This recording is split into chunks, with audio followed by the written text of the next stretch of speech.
Hello everyone, I am Lalita and you are most welcome in my YouTube channel Triple L, that is Let's Learn with Lalita.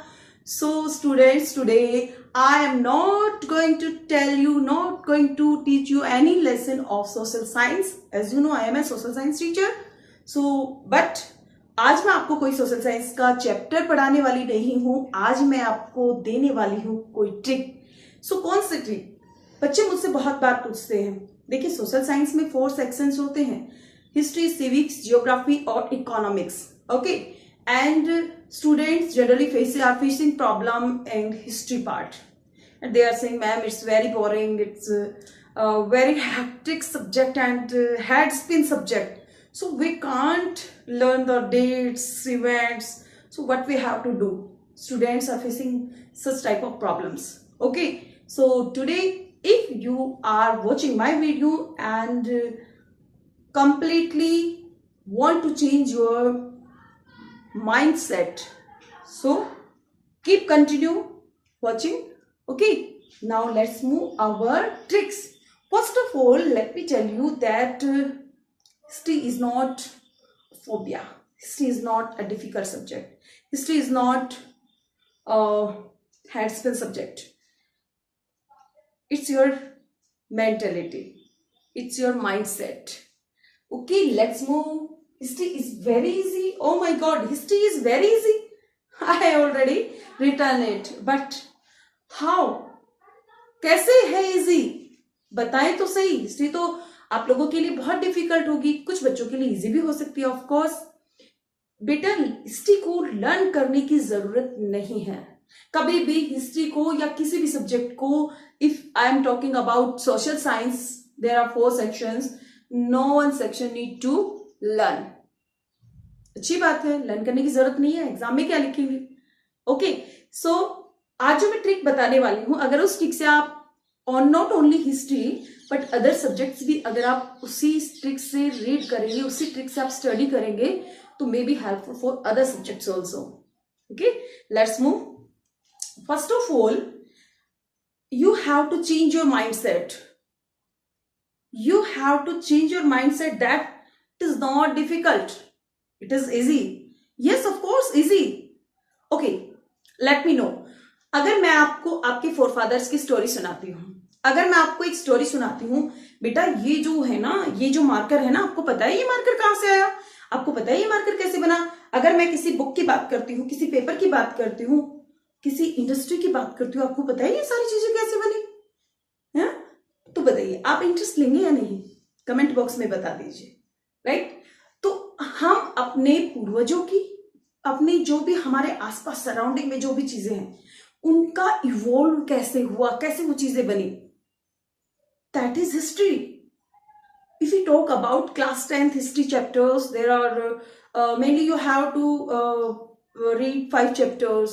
Okay, first nationalism in Europe, next one is nationalism in India, then the age of industrialization, then print culture. Okay, so these chapters are basically about our past. Some chapters tell us about the things, tell us about how these things evolve. Some chapters tell us about, like nationalism is a feeling. Okay, how these situation develop, situations, about events. Okay, उनके बारे में. History का एक सबसे बड़ा, अब बहुत से बच्चे, बहुत से टीचर्स मैंने कहते सुने, हिस्ट्री का इवन बड़े बड़े मोटिवेशनल स्पीकर भी कहते हैं, मैं नाम नहीं लूंगी किसी का, इवन ये कहते हैं कि हिस्ट्री को सिलेबस में शामिल करने का क्या मतलब है. हमें पता है, आप सब भी अगर उसको जानेंगे तो आपको भी सही लगेगा.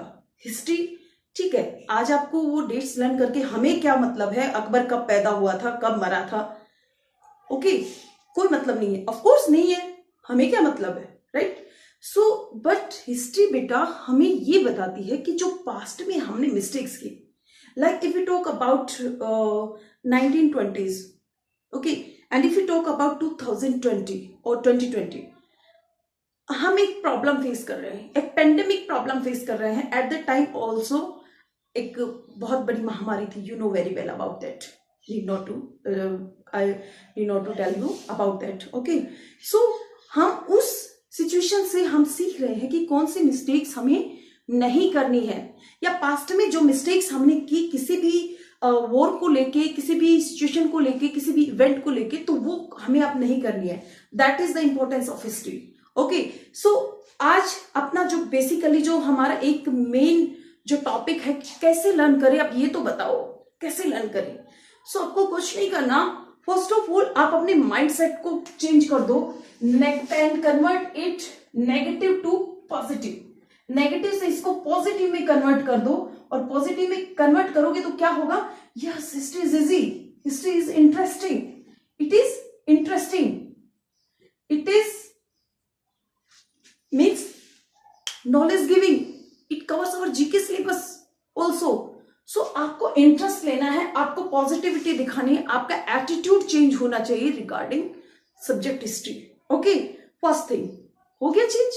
अब डेट्स को कैसे लर्न करें. ऑफ कोर्स एक सर्कल मैंने आपको बना दिया, आपके लिए सही नहीं बना है, ऑफ कोर्स कोई बात नहीं. ओके, ये आपका कोई चैप्टर है, यहाँ आपके कीवर्ड्स हैं, ये भी लर्न करने हैं. यहाँ अगर बात करें तो डेट्स हैं, लर्न करनी है, ऑफ कोर्स करनी है. या बात करें तो नेम्स ऑफ पीपल है, पीपल, इवेंट, किसी का भी नाम हो सकता है. अगर यहाँ पे हम लर्न करें तो उसका इवॉल्व या उसका कहीं ना कहीं उसके कोई रिलेटेड क्वेश्चंस हो सकते हैं. और बीच में आपका बेचारा छोटा सा माइंड है, और माइंड हो गया आपका स्पेन, घूम गया. क्या लर्न करूं, कीवर्ड करूं, डेट्स करूं, नेम्स करूं या इवेंट्स करूं, क्या करूं, बहुत मुश्किल है, डिफिकल्ट. ओके, आपको क्या करना है, हर चीज के लिए एक ट्रिक मैं आपको बताऊंगी. लाइक कीवर्ड्स एंड डेट्स के लिए मैंने अपने स्टूडेंट्स को भी बताया है. आप you can use coloured paper और फ्लैश कार्ड. फ्लैश कार्ड्स आप जब यूज करेंगे उसमें डिफरेंट डिफरेंट कलर्स के, you can use the scrap book pages, different color scrapbook pages. You can use chart papers of different colors. Okay, and you have to write dates, 2 dates, 3 dates, और आपको group बना लेना है और different different paper पे आपको उसको लिख देना है. और उसकी छोटी सी, चाहे आप डायरी बना सकते, चाहे आप एक पूरी शीट पे आप राइट कर सकते हैं. And you have to hang that paper in your study room. Like this is my study room. मैं यहाँ पे आती हूँ. ओके, और देखिए बेटा, ये विजुअलाइजेशन का इफेक्ट मैं आपको बता रही हूँ. इन चीजों को, चाहे कीवर्ड्स हो चाहे डेट्स हो, आप एटलीस्ट 5 डेज उनको अपने रूम में, जो भी चैप्टर चल रहा है, फॉर एग्जांपल आपका नेशनलिज्म इन इंडिया चल रहा है. ओके, नेशनलिज्म इन इंडिया में बहुत सारी डेट्स हैं. If you talk about Gandhi ji, India कब आए, 1915 में. गांधी जी ने सबसे पहले सत्याग्रह जो सत्याग्रह मूवमेंट स्टार्ट किए थे in 1960, Champaran Satyagraha, 1917 Kheda Satyagraha, 1918 Ahmedabad Satyagraha, then 1919 Jallianwala Bagh massacre, 1920 non cooperation movement, 1922 withdrawal non cooperation movement. Okay, step by step. Okay, then in 1927 Simon Commission formed, 1928 came to India, and then 1929 Lahore session, 1930 civil disobedience movement, 1931 Gandhi-Irvine Pact, 1932 Pune Pact. There are many examples. Okay, if I talk about the all dates, we can't write on the single board. Okay, in this chapter. So these are the important dates of chapter 3 nationalism in India of class 10th. If we talk about these dates, आपको ये dates के, for example ये सत्याग्रह movement है, सत्याग्रह movement की एक paper पे, एक sheet पे आप लिख लेंगे. ठीक है, नेक्स्ट आप 3 डेट्स लिख लेंगे related to non cooperation movement. Okay, so आपको क्या करना है, और you can write 10 dates on a single paper and you can paste that paper on your study table also, right or left. Okay, और daily जब आप sitting करेंगे study के लिए, चाहे आप कुछ भी पढ़ रहे हैं, तो वन साइड में आप उनको सिर्फ रीड कर लीजिए. एक चीज और मैं आपको बताना चाहूंगी, जब भी आप रीडिंग करते हैं कभी भी माइंड पे प्रेशर लेके रीड ना करें. प्रेशर लेके जो भी चीजें रीड की जाती है वो आप बहुत जल्दी भूल जाते हो और वो चीज आपको लर्न भी नहीं हो पाती है. सो फर्स्ट ऑफ ऑल आपको जो अपना रीडिंग का जो एक जो एक पैटर्न है वो आपको चेंज करना पड़ेगा। You just read like a newspaper. आप ऐसे पढ़ें कि जैसे न्यूज़पेपर पढ़ रहे हैं। न्यूज़पेपर पढ़ रहे हैं, आप एक बात बताइए, अब जब कोई न्यूज़पेपर पढ़ रहे हैं तो उसको आप लर्न करने के लिए थोड़े ना पढ़ते हैं, आप जस्ट एक न्यूज़पेपर को एक इंफॉर्मेशन के लिए पढ़ते हैं। और यू वुडंट बिलीव, अगर मैं आपसे पूछूं कि इस न्यूज़पेपर की ये 20 लाइन से बेटा इसमें क्या है, तो आप एक बार पढ़ेंगे और मुझे बता देंगे कि मैम इसमें ये इंफॉर्मेशन है। on the same way you have to read your book in the same way आपको अपनी बुक रीड करनी है। आपको कोई माइंड पे स्ट्रेस नहीं रखना है, क्योंकि बेचारा छोटा सा माइंड है, इसकी पावर बहुत बड़ी है, लेकिन इसके ऊपर अभी आपको इतना प्रेशर नहीं देना है।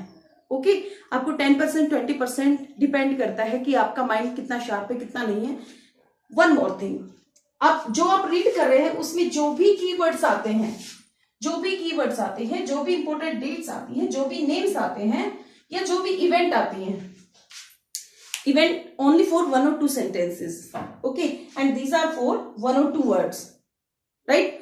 उनको आप at the same time note कर लें। बिकॉज एक फॉर्मूला मैं आपको बताती हूं, लाइक मैंने कोई चीज देखी या मैंने कोई इंफॉर्मेशन देखी, ओके,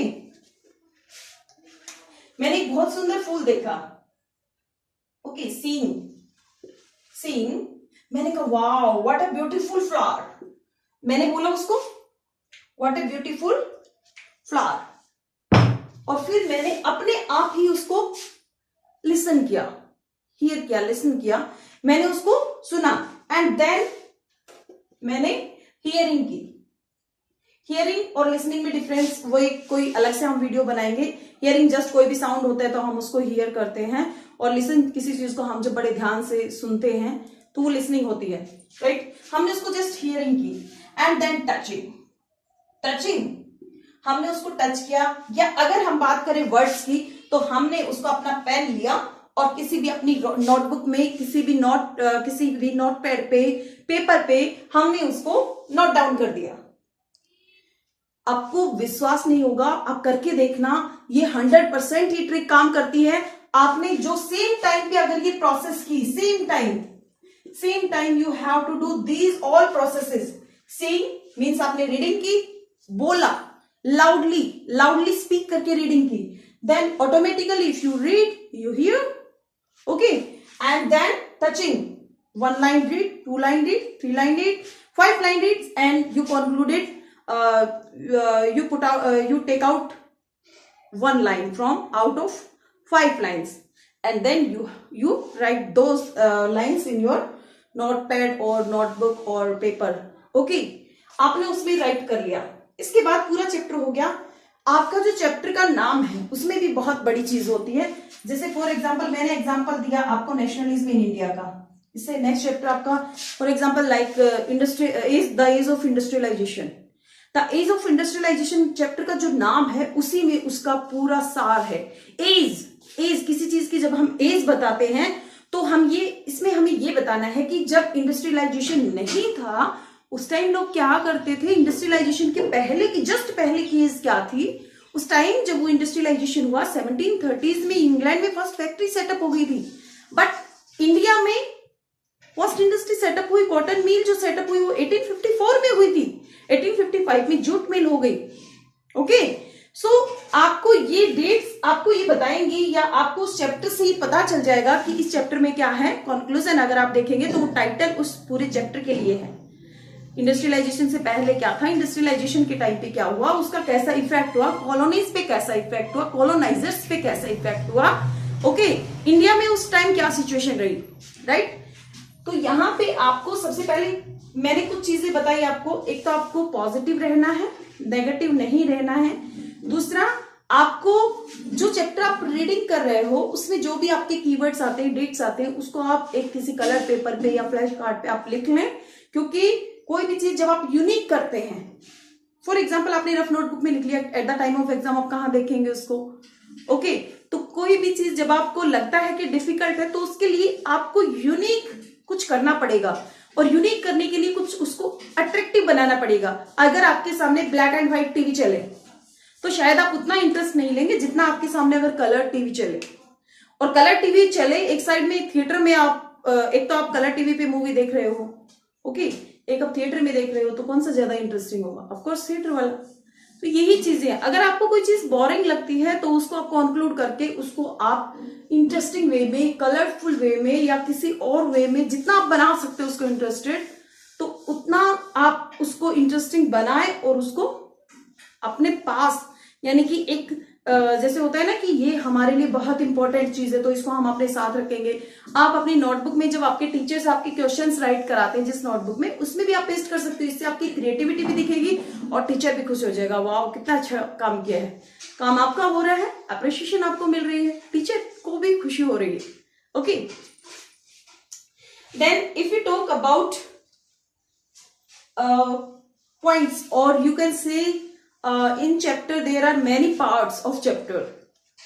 हेडिंग जो होता है किसी भी चैप्टर का, तो हेडिंग आपको, आप जब रीड कर रहे हैं उस टाइम आप जब आप रीडिंग करने बैठे तो एटलीस्ट, जैसे हिस्ट्री का जो चैप्टर होता है उसमें कई बच्चे ये सोचते हैं कि बहुत लेंथी चैप्टर है, चैप्टर की लेंथ देख के 20 पेजेस का है, 30 पेजेस का है, 40 पेजेस का है, तो उस टाइम उसको छोड़ो, नहीं पढ़ेंगे। आप उसको पार्ट्स में डिवाइड कर ले। यस 6 पार्ट्स हैं, फर्स्ट पार्ट आज पढ़ लेता हूं, और जब तक आपका फर्स्ट पार्ट कंप्लीट नहीं हो जाता उसको मत छोड़ो। जैसे for example nationalism in India में जो सेकंड पार्ट है वो ये है कि आप जो नॉन कोऑपरेशन मूवमेंट था वो कहाँ कहाँ स्प्रेड हुआ, और नॉन कोऑपरेशन, खिलाफत मूवमेंट, नॉन कोऑपरेशन मूवमेंट और फर्स्ट वर्ल्ड वॉर, तो ये एक साथ दिए, यानी कि इन तीनों में कोई रिलेशन है। और फर्स्ट जो नॉन कोऑपरेशन मूवमेंट स्प्रेड हुआ वो कहाँ कहाँ स्प्रेड हुआ ये है उसमें, और इसमें से कम 4-5 क्वेश्चंस निकलते हैं। ओके, सो पहले आप उसको पॉइंट्स में डिवाइड कर लो। जरूरी नहीं आप एक दिन एक चैप्टर पूरा रीड करो, कोई जरूरत नहीं है एक चैप्टर पूरा रीड करने की, हिस्ट्री का चैप्टर रीड करने की। आप एक पार्ट एटलीस्ट आप एक दिन में कर सकते हो, तो इस तरह से आपके 6 डेज में एक चैप्टर कंप्लीट हो जाएगा। और ओनली, जैसे मैंने बताया, you have to do only 4 chapters for your exams. 1 month भी नहीं लगेगा आपको रीडिंग करने में, और रीडिंग मस्ट है बेटा। रीडिंग अगर आप नहीं करेंगे, एनसीईआरटी की रीडिंग, जो बच्चे बहुत इंटेलिजेंट है और जो बच्चे हाई स्कोर करते हैं, जिनके फुल मार्क्स आते हैं, तो वो बार बार रीडिंग करते हैं। एनसीईआरटी बुक्स आपकी बहुत अच्छी है, और एनसीईआरटी बुक्स की जब आप रीडिंग बार बार करते हैं तो हर बार आपको कुछ नया मिलता है। Okay, new words, events, dates और name of places and persons, history में ये चीजें बहुत इंपॉर्टेंट होती हैं और एग्जाम में आती भी हैं। ओके, सो अब तो वैसे भी सिलेबस आपका थोड़ा सा कम हो गया है। अब आपका इंडो चाइना वाला चैप्टर नहीं है, अदरवाइज उसमें तो ह्यून फोसो, सुन यात सेन, इस तरह के नेम थे जो आपके इंडिया के कॉन्सेप्ट के थे ही नहीं। ओके, तो उनमें बच्चे डिफिकल्टी थोड़ी सी ज्यादा फेस करते थे। सो इट्स ओके, जो चीज चली गई वो चली गई। अब आपके पास जो है उस चीज को आप ये इसलिए बताया मैंने कि आपके माइंड में ये रहे, ओह यस एक चैप्टर तो कम हुआ है ना। तो कहीं ना कहीं आपको हिस्ट्री को पॉजिटिवली लेना है। बहुत इंटरेस्टिंग सब्जेक्ट है, एक स्टोरी की तरह है, इसको एक स्टोरी की तरह ही लो। और हाँ, एक और मोस्ट इंपॉर्टेंट चीज जो मैं आपको पहले ही बताने वाली थी, मेरे माइंड में थी, मैं अक्सर ऐसा करती थी अपने स्टूडेंट लाइफ में कि जब भी हिस्ट्री का चैप्टर मैं पढ़ती थी तो उसकी स्टोरी में अपने पेरेंट्स को, अपने जो भी घर में रहते थे, इवन मेरे छोटे बड़े जो भी बहन भाई थे या मेरी कजन थे, उनको बताती कि अच्छा इसमें ना ऐसे हुआ था, इस स्टोरी में ये है, तो वो लोग भी इंटरेस्ट लेते हैं। किसी के पेरेंट्स नहीं भी लेंगे तो आपके फ्रेंड्स हैं, आपके यंगर एल्डर ब्रदर सिस्टर्स हैं, आपके कजन हैं, तो कहीं ना कहीं किसी को सुनाएंगे तो ऐसा नहीं कि सभी इंटरेस्ट नहीं लेंगे। आप उस स्टोरी को इस तरह से रिप्रेजेंट करो कि वो इंटरेस्ट लें, और ऑफ कोर्स लेंगे। अगर आपको इस तरह की कोई स्टोरी का अगर आपको लगता है, अगर आप 10th क्लास में या 9th क्लास में स्पेशली, तो उनके लिए मेरे जो वीडियोस आएंगे तो आप उनको भी देख सकते हैं। हिस्ट्री के चैप्टर हमेशा स्टोरी से स्टार्ट होंगे। पहला इंट्रोडक्टरी वीडियो होगा और उसमें पूरे चैप्टर की स्टोरी होगी। ओके, सो आप उसे सुने और फिर शेयर करें, क्योंकि शेयर करने से नॉलेज को अगर आप बांटेंगे, नॉलेज बांटने से बढ़ती है। ओके, तो आप शेयर करेंगे तो डेफिनेटली आपकी नॉलेज इंक्रीज होगी। तो ये कुछ ट्रिक्स हैं, छोटी छोटी ट्रिक्स हैं, वो आपके लिए हिस्ट्री को इतना इंटरेस्टिंग बना देंगी कि आप सोच भी नहीं सकते। ओके, सो मुझे लगता है कि मैं आपकी जो प्रॉब्लम थी, जो हिस्ट्री के लिए आपके मन में फोबिया था, उसको हाउ से वाव कर पाई। So thank you so much. अगर आपको अच्छा लगा तो क्या करना है आपको, Okay? Thank you so much. Have a good day ahead. Bye bye.